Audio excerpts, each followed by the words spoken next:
అప్పుడప్పుడు హస్బెండ్స్ ఇలా పని చేస్తుంటే,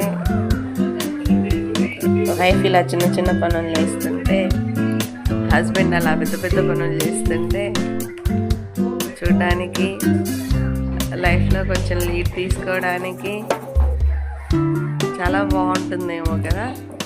చాలా క్యూట్గా అనిపిస్తుంది ఇలా హస్బెండ్స్ కిచెన్లో నిలబడి దోసపిండి కలపడం, దోశలు పోసి తింటావా ఇంకోటి వేసి అనడం చాలా క్యూట్గా అనిపిస్తుంది. బట్ ఎప్పుడో ఒక్కొక్కసారి అయితే బాగుంటుందేమో. ఇట్లా రోజు చూసామనుకోండి, వాళ్ళకి ఇంట్రెస్ట్ ఉండదు, మనకి ఎందుకు అనిపిస్తుంది అనేస్తున్నాడు మా ఆయన.